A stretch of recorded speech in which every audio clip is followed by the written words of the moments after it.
বহুদিন আগে আমার বাবা তার খালি জমিতে একটা গরিব পরিবারকে থাকতে দিয়েছিলেন। বেশ কয়েক বছর পর বাবা বাড়ি করার জন্য জমিটা ছাড়তে বললে তারা ছাড়তে রাজি হলো না। পরে অনেক কায়দা করে টাকা পয়সা দিয়ে তাদেরকে সরানো হয়েছিল। শুনে যা বুঝলাম সেটা হলো একটা জমিতে অনেক দিন থাকলে নাকি তাতে তার অধিকার জন্মে যায়। আমি তো অবাক। দয়া করে থাকতে দিয়েছে, কোথায় কৃতজ্ঞ হবে সেটা নয়, উল্টো দখল করে বসে আছে। ভাবলাম জমির ব্যাপার তো, তাই লোভ সামলাতে পারেনি। আমি যেখানে থাকি সেখানে এক রিকশাওয়ালা আছে আমার দেশি। বাজারে সে থাকলে আমি তার রিকশাতেই আসি। বাজার থেকে আমার বাড়ি পর্যন্ত ভাড়া 40 টাকা ফিক্সড, তবে আমি নিয়মিত 50 টাকা দিতাম। একদিন আমার কাছে খুচরা 45 টাকা ছিল, ওই টাকাই দিলাম। টাকাটা দেওয়ার সাথে সাথে একরকম চিৎকার করে উঠল, আর 5 টাকা? আমি কিছুক্ষণ চুপ থেকে বললাম, ভাড়া তো 40 টাকা, বাকি 5 টাকা ফেরত দেন। লোকটা হেসে বলল, না, সবসময় তো 50 টাকা দেন, তাই বললাম।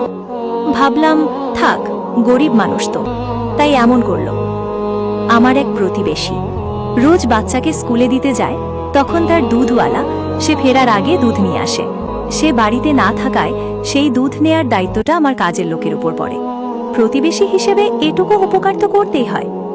একদিন আমার কাজের লোকটা কোথাও একটা কাজে গেছে, দুধটা আর নেওয়া হয়নি।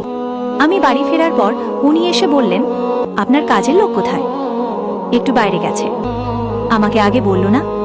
দেখুন তো আমার ছোট ছেলেটা এখন কি খাবে। আগে বললে আমি অন্য কাউকে দায়িত্ব দিতাম। বৌদি, ও হয়তো ভুলে গেছে। যাই বলুন, কোনো দায়িত্ব নিলে ঠিকভাবে পালন করতে হয়। বৌদি, ও হয়তো আপনার এই দায়িত্বের জন্য উপযুক্ত পারিশ্রমিক পায়নি, তাই অবহেলা করেছে। আপনি বরং দায়িত্বটা অন্য কাউকে দিন। সে কিছুক্ষণ আমার দিকে তাকিয়ে গটগট করে চলে গেল। ভাবলাম অল্প শিক্ষিত মহিলা তো, তাই এমন আর কি। আমার এক কলিগ গর্ভবতী অবস্থায় অফিসে কাজ করেন। আমি তার কষ্ট দেখে তার একটা কাজের দায়িত্ব নিজে থেকেই নিলাম। সে মাতৃত্বকালীন ছুটিতে গেলেন, তিনি ফিরেও এলেন। তাকে কাজটা ফিরিয়ে দিতে চাইলে তিনি গড়িমসি শুরু করলেন। ভাবটা এমন যেন কাজটা আমারই ছিল। এবার ভাবনাটা বদলালাম।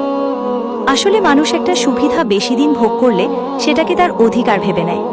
হিউম্যান বিহেভিয়ার খুব অদ্ভুত, এটা প্রায় সবার ক্ষেত্রেই কাজ করে। টিউশনি করানোর সময় আন্টি প্রতিদিন টিফিন দিতেন।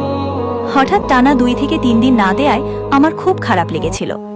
পরে অবশ্য আমার নিজের আচরণে আমি নিজেই অবাক হই। আমার সাথে তো কখনো অভিভাবকের টিফিন নিয়ে চুক্তি হয়নি। তারা তো আমাকে টিফিন দিতে বাধ্য নন, বরং টিফিন দেওয়ার জন্য আমার তাদের প্রতি কৃতজ্ঞতা প্রকাশ করা উচিত ছিল। তাই কোনটা অধিকার আর কোনটা অতিরিক্ত পাওনা সেটা বোঝা জরুরি।